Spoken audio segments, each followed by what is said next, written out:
कोणतीही केलेली मागणी ही सर्व बाजूंचा पूर्णपणे विचार करून, कोणताही स्वार्थी हेतू अथवा बुद्धीने केलेली नसावी.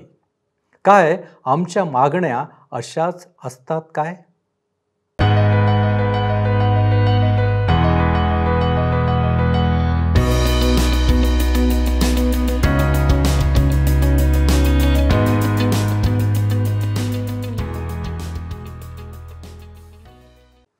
सर्व सृष्टीचा निर्माणकर्ता परमेश्वर याच्या नावाला मान, महिमा आणि गौरव सदा सर्व काळ असो.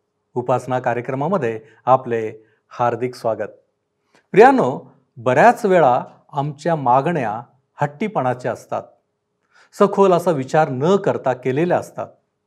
आमचा स्वार्थ, आजूबाजूला घडणाऱ्या गोष्टींचा प्रभाव आम्हाला अशा हट्टी मागण्या करण्यासाठी उत्तेजन देतात.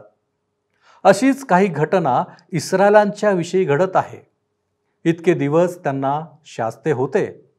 आता त्यांची मागणी राजा असावा यासाठी होती. परंतु ती पूर्ण झाली का? या मागणीचा परिणाम त्यांच्यावर काय होणार होता?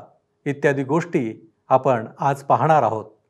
तत्पूर्वी देवाचा कोश माघारी कसा आला याविषयी आपण पाहूया. आता आपण आपल्या अध्ययनाची सुरुवात करूया.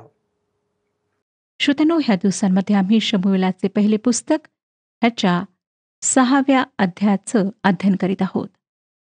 6व्या अध्यायाच्या 1 ते 12 वचनांवर आम्ही विचार केला होता आणि आज 13व्या वचनापासून पुढे आम्ही पाहणार आहोत. आम्ही पाहिलं होतं की कशा प्रकारे पलिष्ठ्यांनी परमेश्वराच्या कराराचा कोश वापस केला. त्याचे वर्णन आम्हाला 6व्या अध्यायामध्ये वाचायला मिळत आहे. 13 ते 15 वचने सांगतात. 6वा अध्याय 13 पासून 15 वचने.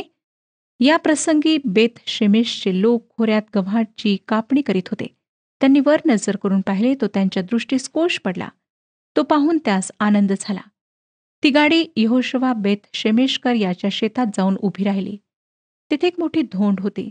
मग त्यांनी गाडीची लाकडे फोडून त्या गायींचा परमेश्वराप्रित्यर्थ होमबली अर्पिला. परमेश्वराचा कोश आणि त्याबरोबर सोन्याच्या वस्तू असलेला करंडा होता. तो लेव्यांनी उतरून त्या धोंडेवर ठेविला. मग त्या दिवशी बेतशेमेशकरांनी परमेश्वराप्रित्यर्थ होमार्पणे व यज्ञ केले. हे पाहून पलिष्ठांचे 5 सरदार त्याच दिवशी एक्रोनास परत गेले. जेव्हा पलिष्ठांनी पाहिले की इस्रायलांनी कराराचा कोश वापस घेतला आहे, तेव्हा ते स्वतःच वापस परत गेले. आम्हाला दिसेल आता श्रोत्यांनो की जेव्हा कराराचा कोश वापस करण्यात आला, तेव्हा लगेच इस्रायलांना त्याच्यासोबत अडचणींना सुद्धा तोंड द्यावे लागले. 17 ते 19 वचने सांगतात. पलिष्ठांनी परमेश्वरास दोषार्पण म्हणून ज्या ग्रंथीच्या सुवर्ण प्रतिमा पाठविल्या, त्या एष्तोदासाठी 1, गज्जासाठी 1, अश्कलोनासाठी 1, गथासाठी 1 व एक्रोनासाठी 1 अशा होत्या. ज्या मोठ्या धोंडेवर परमेश्वराचा कोश उतरला होता, तेथवर पलिष्ठांच्या 5 सरदारांची जेवढी तटबंदीची नगरे व खेडीपाडी होती, तेवढ्या नगराच्या संख्ये इतके सोन्याचे उंदीर पाठविले होते. ती धोंड यहोशुवा बेतशेमेशकर याच्या शेतात आजपर्यंत आहे. बेतशेमेश येथल्या लोकांनी परमेश्वराच्या कोशाचे निरीक्षण केले म्हणून परमेश्वराने त्यांचा संहार केला. त्याने त्या लोकातले 50,000 70 पुरुष जीवे मारिले. परमेश्वराने माणसांचा एवढा संहार केला म्हणून त्या लोकांनी शोक केला. श्रोत्यांनो, बेतशेमेशच्या लोकांनी तेच केले ज्याकरिता परमेश्वराने त्यांना सक्त मनाई केली होती. तो कराराचा कोश मंदिराच्या पवित्र स्थानात राहावयास पाहिजे होता. फक्त महायाजकच त्याला पाहू शकत होता आणि त्याला सुद्धा वर्षातून एकदा त्या स्थानात प्रवेश करण्याची परवानगी परमेश्वराने दिली होती. जेव्हा त्याला एका ठिकाणाहून दुसऱ्या ठिकाणी नेण्यात आले, जेव्हा निर्जन अरण्यात ते लोक भटकत होते, तेव्हा सुद्धा त्याला फार काळजीपूर्वक मोठ्या आदराने झाकल्या गेले होते. बलिष्ठांना ह्या सर्व गोष्टी माहीत नव्हत्या, म्हणून परमेश्वराने त्यांना शासन केले नाही, परंतु इस्रायलांना माहीत होत्या आणि नेमकी त्यांनी तीच चूक केली. त्यामुळे त्यांचा इतक्या मोठ्या प्रमाणात संहार झाला. 20 वचन सांगतं, बेतशेमेशकर म्हणू लागले, या परमेश्वरासमोर, या पवित्र देवासमोर कोण टिकेल? तो आता आमच्याकडून निघून कोणीकडे जावा. मग त्यांनी किर्याथ यारीमच्या लोकांकडे जासूद पाठवून सांगितले की पलिष्ठांनी परमेश्वराचा कोश माघारा आणला आहे, तर तो तुम्ही आपल्याकडे घेऊन जा. असं नाही श्रोत्यांनो की त्यांनी कोशात काय आहे हे पाहण्याचा प्रयत्न केला तेव्हा त्यांना जे नको पाहायला पाहिजे होते ते त्यांनी पाहिले. येथे हा मुद्दा नाही. कराराचा कोश एक पेटी होती आणि त्यात विशेष असे काहीच नव्हते. परंतु मुद्दा हा आहे की कराराचा कोश पवित्र स्थानी राहायला पाहिजे होता, जेथे परमेश्वर त्याच्या लोकांना भेटत असे, त्यांच्याशी बोलत असे. आता तो त्यांना भेटत नव्हता. ते त्याच्यापासून फिरले होते. त्यांचा विद्रोह, ईश्वर निंदा त्यांच्या आज्ञा उल्लंघनाद्वारे प्रगट झाला होता आणि ह्यामुळे परमेश्वराचा न्याय त्यांच्यावर प्रगट झाला. आताच आम्ही 21वं वचन वाचलं. अंधविश्वासू धर्मभोळ्या कल्पनांनी भरून ते करारापासून पिछा सोडविण्याचा प्रयत्न करतात. किर्यात यारीमच्या लोकांकडे जासूत पाठवून ते त्यांना निरोप पाठवतात की इकडे येऊन करार कोश घेऊन जा. दुसऱ्या शब्दात, इस्रायल कोश घेण्यास तयार नव्हते. परमेश्वराचे लोक त्याच्याकडे परतण्याकरिता तयार नव्हते. आता आपण 7व्या अध्यायाकडे वळत आहोत. इस्रायलांमध्ये पुनर्चेतना जागृती निर्माण करण्यामध्ये शमूएलाचे पुढारीपण, एबेनेझर मध्ये विजय याविषयी आम्हाला ह्या अध्यायात वाचायला मिळते. 20 वर्षाच्या काळानंतर इस्रायली कोशाला परत वापस घेण्यास तयार झाले आणि बाल व अष्टारोत ह्या देवतांना सोडून त्यांनी परमेश्वराची उपासना करणे सुरू केले. 7वा अध्याय पहिली 2 वचने सांगतात, यावरून किर्यात यारीमकर आले व त्यांनी परमेश्वराचा कोश नेऊन टेकडीवर अबिना दाबाच्या घरी ठेविला आणि परमेश्वराच्या कोशाचे रक्षण करण्यासाठी त्यांनी त्याचा पुत्र एलाजार यास पवित्र केले. किर्यात यारीम येथे कोश नेऊन ठेविल्यास बहुत काळ लोटला, म्हणजे 20 वर्षे निघून गेली. त्यानंतर सर्व इस्रायल लोक परमेश्वराच्या दर्शनाविषयी आतुर झाले. 20 वर्षाच्या कालावधीनंतर इस्रायली लोक बाल व अष्टारोत ह्या देवतांना सोडून पुन्हा परमेश्वराकडे वळलेत. ते अशा ठिकाणी आलेत जेथे त्यांना परमेश्वराची आवश्यकता पडली. श्रोत्यानो, ह्याच्या काळात आपण राहत आहोत त्यामध्ये लोकांमध्ये एक नवीन उत्साह परमेश्वराच्या वचनाविषयी निर्माण झालेला आहे. मला आनंद वाटतो, कारण माझे हे दृढ मत आहे की परमेश्वराच्या लोकांनी परमेश्वराच्या वचनाकडे वळणे फार महत्वाचे आहे. माझा पूर्ण विश्वास आहे की पवित्र शास्त्रातील 66 पुस्तके, उत्पत्ती ते प्रगटीकरण, परमेश्वराचे वचन आहे. पवित्र शास्त्राच्या सत्यतेवर आणि अचूकतेवर माझा पूर्ण विश्वास आहे. आणि इतकेच नव्हे, तर आम्हाला पवित्र शास्त्राच्या शिकवणुकीकडे वापस फिरायचे आहे. ह्या शिकवणुकीकडे पूर्णपणे वळण्यास आम्हाला फार वेळ लागत आहे. आमची प्रगती त्यामध्ये फार हळू आहे. श्रोत्यांनो, अजून किती वर्ष लागतील? आज आम्ही राजनैतिक लोकांचे संभाषण ऐकतो. ते आम्हाला संदेश देतात, नुसतेच वचने देतात, परंतु ते पूर्ण करीत नाहीत. मला त्यांच्या वतीने सांगावंसं वाटतं की ते कधीच पूर्ण करू शकणार नाहीत. जरी ते वचन देतात, परंतु त्यापैकी काहीच वचन ते पूर्ण करू शकतात. परंतु परमेश्वर जे वचन देतो, जी प्रतिज्ञा आमच्याशी करतो, ती तो पूर्ण केल्याशिवाय राहत नाही.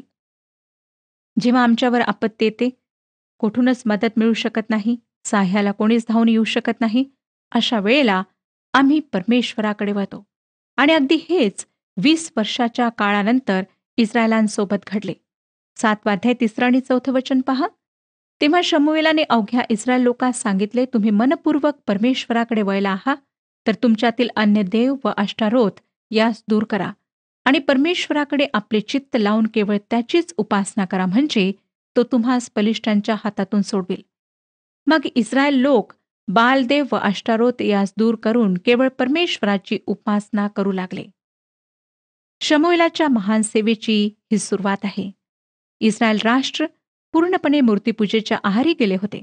ते जिवंत आणि खऱ्या परमेश्वरापासून दूर गेले होते. बऱ्याचशा युद्धांमध्ये त्यांचा आतापर्यंत पराभव झाला होता आणि त्यांच्याकरिता ती एक नेहमीचीच बाब, एक जुनी गोष्ट ठरली होती. ते फार भयंकर निराश होते. परमेश्वरापुढे शोक आणि विलाप करण्यास त्यांनी सुरुवात केली. श्रोत्यानो, आज आमच्यातील कित्येकांना अशाच प्रकारे परमेश्वराकडे वापस येण्याची आवश्यकता आहे. अनेक लोकांच्या हृदयाची ही व्यथा आहे, जे म्हणतात, दूरच्या देशात डुकरे ज्या शेंगा खातात त्या शेंगा खाऊन आम्ही थकलो आहोत. आम्हाला पित्याच्या घरी वापस येण्याची इच्छा आहे. अशा लोकांना परमेश्वराच्या वचनाच्या मार्गाने आत यायचे आहे. 5 आणि 6 वचने पहा. शमूएल म्हणाला, सर्व इस्रायल लोकांस मिस्पात जमा करा, म्हणजे मी तुम्हासाठी परमेश्वराची प्रार्थना करीन. तेव्हा ते मिस्पात जमा झाले व त्यांनी पाणी काढून आणून परमेश्वरासमोर ओतिले व त्या दिवशी उपास करून ते म्हणाले, आम्ही परमेश्वराचा अपराध केला आहे. त्या समयी शमूएल मिस्पात इस्रायलाचा न्याय इन्साफ करीत असे. श्रोत्यानो, शमूएल इस्रायलांकरिता एक संदेष्टाच नाही, परंतु तो संपूर्ण राष्ट्राचा न्यायी होता.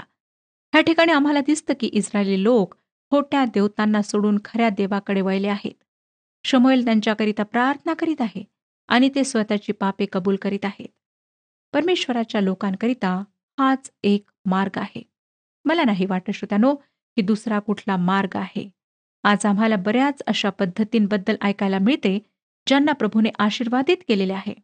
आता मला मोठ्या अक्षरात लिहून त्याविषयी अशा प्रकारे सांगू द्या की परमेश्वराच्या लोकांना जर काय करण्याची आवश्यकता असेल तर ती म्हणजे परमेश्वराकडे येऊन स्वतःची पापे कबूल करणे. परमेश्वराच्या वचनांच्या प्रकाशात स्वतःचे परीक्षण करण्याची आज आवश्यकता आहे. जर आम्ही अशा प्रकारे स्वतःला पाहू तर आम्हाला दिसून येईल की आम्ही रोमकरासपत्र 3 अध्याय आणि 23व्या वचनाप्रमाणे देवाच्या गौरवाला अंतरलो आहोत. आणि योहानाचे पहिले पत्र 1 अध्याय आणि 7व्या वचनाप्रमाणे आम्हाला आश्वासन प्राप्त झाले आहे की परमेश्वराचा पुत्र येशू ख्रिस्त ह्याचे रक्त आम्हाला प्रत्येक पापापासून शुद्ध करते.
श्रोत्यानो, आता आम्ही पाहणार आहोत की इस्रायलांना एबेनेझर येथे विजय प्राप्त होतो. 8 ते 11 वचने सांगतात. 7वा अध्याय 8 ते 11 वचने. इस्रायल लोक शमूएलास म्हणाले, आमचा देव परमेश्वर याने आम्हास पलिष्ठांच्या हातातून सोडवावे म्हणून त्याची काकळूत करण्यास विसंबू नका. मग शमूएलाने एक दूध पिते कोकरू घेऊन व त्याचा परमेश्वरास निशेष होम करून इस्रायलासाठी परमेश्वराची आराधना केली व ती परमेश्वराने ऐकली. शमूएल होमार्पण करीत असताना बलिष्ठी इस्रायलांशी लढावयास जवळ येऊन ठेपले. त्या दिवशी परमेश्वराने प्रचंड गर्जना करून बलिष्ठांस घाबरे केले आणि इस्रायलापुढे त्यांचा मोड झाला.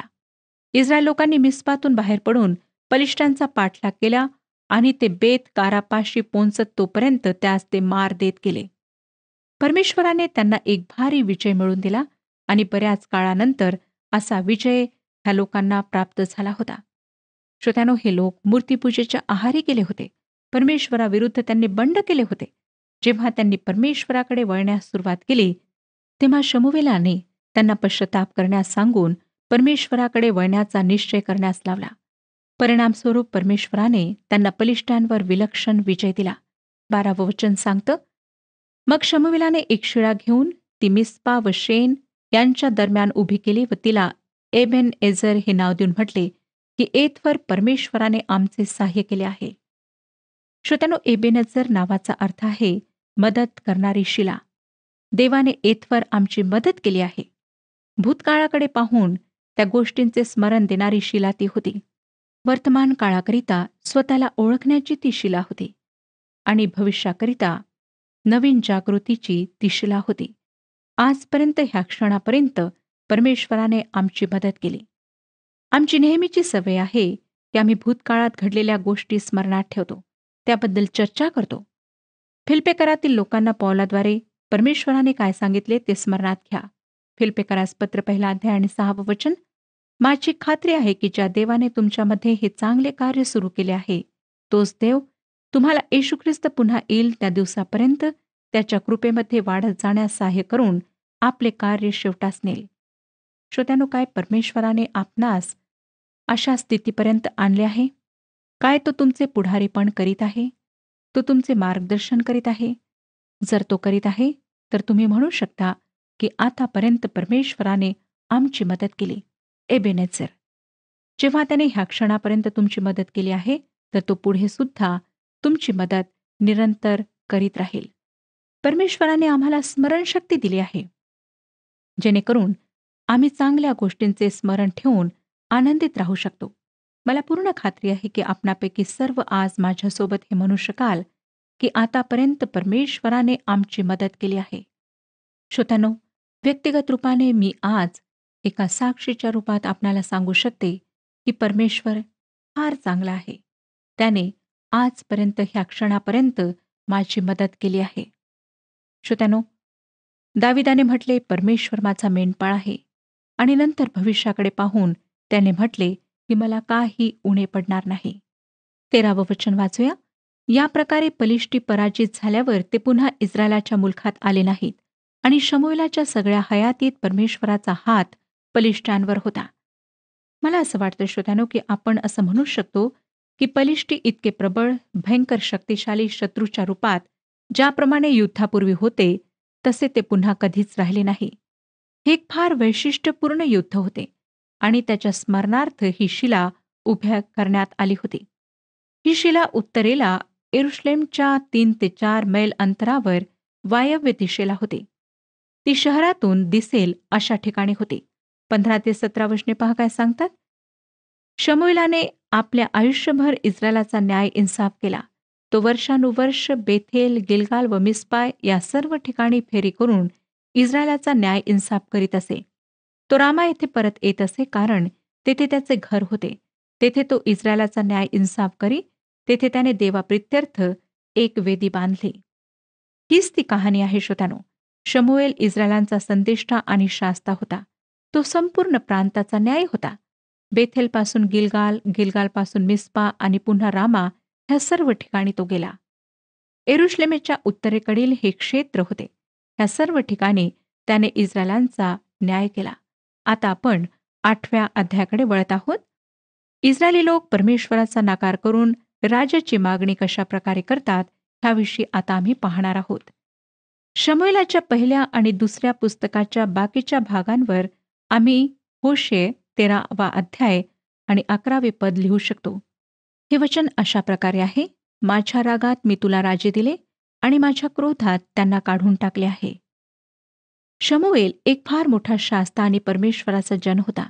तो परमेश्वराच्या पवित्र मंदिरात मोठा झाला होता, जेथे त्याने एलीच्या पुत्रांचा दुष्टपणा, अमंगळपणा पाहिला होता आणि परमेश्वराने कसा त्यांचा न्याय केला हे सुद्धा त्याने पाहिले होते. तरी सुद्धा पहा, शमूएल काय करतो. 8वा अध्याय पहिलं वचन सांगतं, शमूएलाने वृद्ध झाल्यावर आपल्या पुत्रास इस्रायलांचा न्याय इन्साफ करणारे नेमिले. त्याने स्वतःच्या पुत्रांना स्वतःनंतर न्यायी केले, जरी ते त्या कार्यासाठी अयोग्य आणि नालायक होते. ही त्याची एक फार मोठी चूक होती. 2 आणि 3 वचने सांगतात, त्याच्या ज्येष्ठ पुत्राचे नाव योएल असे होते आणि दुसऱ्याचे नाव अबिया असे होते. बेरशेबा येथे ते न्याय इन्साफ करीत असत. पण त्याचे पुत्र त्याच्या मार्गाने चालले नाहीत. त्यास पैशाचा लोभ लागून ते लाच खात व न्याय विपरीत करीत. हे शमूएलाचे पुत्र होते. ते पूर्णपणे अप्रामाणिक होते. श्रोत्यानो, ही फार आश्चर्याची गोष्ट आहे ना? परंतु आज सुद्धा अशा प्रकारच्या गोष्टी आम्ही पाहतो. 4 आणि 5 वचन, नंतर इस्रायलाचे सर्व वडील जमा होऊन रामा येथे शमूएलाकडे आले. ते त्यास म्हणाले, पहा, आता तुम्ही वृद्ध झाला आहात आणि तुमच्या मार्गाने तुमचे पुत्र चालत नाहीत, तर आता इतर सर्व राष्ट्राप्रमाणे आमचा न्याय इन्साफ करावयास आम्हावर एक राजा नेमा. इस्रायल लोकांनी राजा मागितला. सभोवतालच्या राष्ट्राकडे ते आकर्षित झाले होते आणि ह्याचे कारण त्यांनी सांगितले की शमूएलाचे वृद्धपण आणि त्याच्या लेकरांचा उद्दंडपणा. 6 आणि 7 वचन, आमचा न्याय इन्साफ कराव्यास आम्हास एक राजा द्या, असे ते म्हणाले. त्यामुळे शमूएलास वाईट वाटले. मग शमूएलाने परमेश्वराची प्रार्थना केली. तेव्हा परमेश्वर शमूएलास म्हणाला, लोक जे तुला सांगत आहेत ते सगळे ऐक, कारण त्यात ते तुझा धिक्कार करीत नाहीत, तर मी त्यांचा राजा नसावे म्हणून ते माझाच धिक्कार करीत आहेत. खरे पाहता श्रोत्यानो, शमूएलाने स्वतःच्या मुलांना शास्ते बनवल्यामुळे ह्या लोकांना राजा मागण्याकरिता एक कारण सापडले. ही गोष्ट शमूएलाकरिता निश्चितच हृदय तोडणारी होती. परमेश्वर त्याला ह्या शब्दांनी सांत्वना देतो की त्यांनी तुझा नाही, पण माझा धिक्कार केला आहे. शमूएलाच्या मुलांचा त्यांना एक बहाणा सापडला, पण परमेश्वराच्या सामर्थ्याचा त्यांनी धिक्कार केला होता.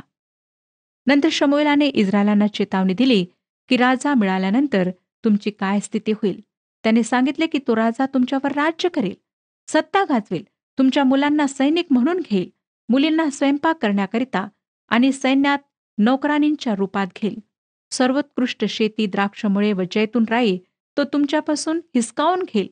तो त्यांना चेतावणी देतो की ते राजाच्या वाईट वागणुकीमुळे, त्रासामुळे रडतील, पश्चाताप करतील, आक्रोश करतील. परमेश्वराला ते हाक मारतील, परंतु परमेश्वर त्यांचे ऐकणार नाही. आणि ह्या सर्व गोष्टी आम्हाला 8 पासून पुढच्या वचनांमध्ये वाचायला मिळतात.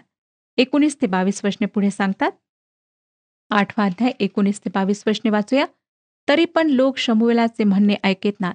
ते म्हणाले, नाही नाही, आमच्यावर राजा पाहिजेच, म्हणजे इतर सर्व राष्ट्रासमान आम्ही होऊ. आमचा राजा आमचा न्याय इन्साफ करील व आमच्या पुढे चालून तो आमच्या लढाई लढेल. शमूएलाने लोकांचे हे सर्व म्हणणे ऐकून परमेश्वराच्या कानावर घातले. परमेश्वर शमूएलास म्हणाला, त्यांचे म्हणणे ऐक आणि त्यांच्यावर एक राजा नेम. मग शमूएल इस्रायल लोकांस म्हणाला, तुम्ही आपापल्या नगरास जा. श्रोत्यानो, इस्रायल लोक स्वतःच्या इच्छेप्रमाणे मार्ग निवडून चालण्याकरिता तयार होते. परमेश्वर त्यांच्या मागणीप्रमाणे त्यांना आता एक राजा देणार होता. मोशेच्या काळात इस्रायलांच्या बाबतीत जे खरे होते ते आता सुद्धा होते. स्तोत्रसंहिता 106 आणि 15वं वचन सांगतं, देवाने त्यांच्या मागण्या पुरविल्या, परंतु त्यांचा जीव झुरणीस लावणारा रोग त्यांच्याकडे पाठविला. परमेश्वर त्यांची ही राजाची मागणी पूर्ण करणार होता, पण त्यामुळे त्यांचा काहीच फायदा होणार नव्हता. अप्रत्यक्षपणे परमेश्वर संदेष्टांद्वारे इस्रायल राष्ट्राचे मार्गदर्शन करणार होता. ज्या प्रकारे आम्ही पाहू की परमेश्वर प्रत्यक्षपणे राजाशी बोलणार नव्हता, परंतु संदेष्टांद्वारे जो परमेश्वराचे वचन त्यांच्यापर्यंत पोहोचवणार होता. राजा त्या वचनाला स्वीकारेल किंवा नाकारेल हे त्याच्या निवडीवर अवलंबून होते. श्रोत्यांनो, अनेकदा झाडाच्या आत कीड लागते, पण ती आम्हाला बाहेरून दिसत नाही. वरवर पाहता झाड चांगले तजेलदार दिसते, पण ते एक दिवस अचानक तुटून पडते आणि त्याची खरी अवस्था उघडकीस येते. इस्रायली लोक तर दीर्घकाळ पाप करीत होते. सरते शेवटी यावेळी त्यांच्यावर संकट कोसळले व त्यांची धूळधाण झाली. इस्रायलाला आपल्याशिवाय दुसरा कोणी राजा असावा हा देवाचा उद्देश कधीच नव्हता. तो त्यांच्याकडे थोर नेते पाठवणार होता आणि या नेत्यांना तो स्वतः आदेश देणार होता. पण इस्रायल राष्ट्र देवापासून दूर गेले आणि अशांतीने भरले. श्रोत्यानो, येथे आम्हाला एक महान धडा शिकायला मिळतो. आम्हाला देवाने दिलेले उत्तम ते मिळते आणि ते नको असल्यास दुय्यम प्रतीच्या देणगीवर आम्हाला समाधान मानावे लागते. आपण त्याच्या आदेशात्मक मार्गदर्शक इच्छेनुसार चाललो नाही, तर मग आम्हाला त्याच्या अनुज्ञात इच्छेनुसार चालणे भाग पडते. अगदी हीच गोष्ट इस्रायलांच्या जीवनात झाली. पुष्कळदा श्रोत्यानो, आम्ही देवाचे उद्देश, देवाची इच्छा, त्याच्या योजना समजून घेत नाही आणि स्वतःच्या इच्छेप्रमाणे जीवन जगण्याचा प्रयत्न करतो आणि इस्रायली लोकांप्रमाणे आम्हाला सुद्धा पश्चाताप करण्याची वेळ येते. आम्हाला सुद्धा संकटातून जावे लागते. आम्ही देवापासून दूर जाऊन अशांतीने भरून जातो. मला खात्री आहे की आजच्या संदेशाद्वारे परमेश्वर आपणाशी बोललेला आहे. परमेश्वर आपणा सर्वांस आशीर्वाद देवो. हा कार्यक्रम आपणास आवडला काय? आता आम्हाला एक मिस कॉल करा आणि आपण पुढील विजेता होऊ शकता.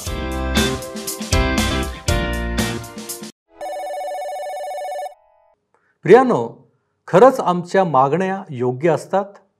आमच्या मागण्यांमुळे आम्ही देवाचा धिक्कार करतो की काय, याचा आम्ही विचार करतो. देव कृपाळू आहे. तो आमच्यासाठी सर्व गोष्टींची तरतूद करतो.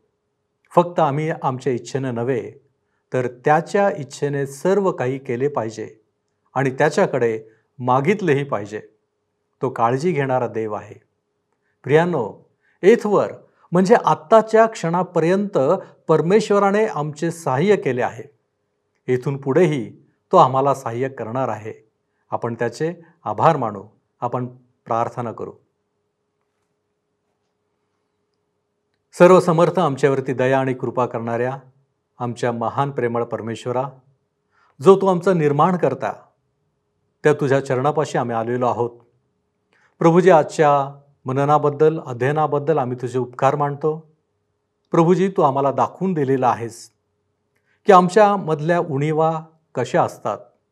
होय प्रभूजी, आम्हाला तुझ्याकडं मागणं हे कळतं, परंतु आम्ही काय मागावं हे आम्हाला कळत नसतं. आणि म्हणूनच प्रभू परमेश्वर देवबाप्पा, आम्ही पाहतो की आमच्या जीवनामध्ये अनेक वेळा अशा गोष्टी करून आम्ही आमचं जीवन त्रासदायक असं बनवतो. परंतु बापा, तुझी अशी इच्छा नाही की आम्ही त्रासामध्ये असावं.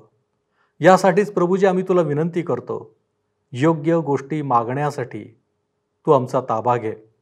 आणि विशेष करून प्रभूजी, आमच्या स्वार्थी हेतूनं, बुद्धीनं आम्ही कदापि मागू नये. तर प्रभूजी, आम्ही तुझ्या इच्छेनं सर्व काही मागण्याचा प्रयत्न करावा, अशी आम्ही तुझ्या चरणापाशी विनंती करतो. तू आमचा ताबा घे. तारणारा प्रभू येशू ख्रिस्त त्याच्या गोड आणि गौरवी नावात ही प्रार्थना करतो, म्हणून तू ऐक. आमेन. कृपाळू देव आपणाबरोबर सदैव असो.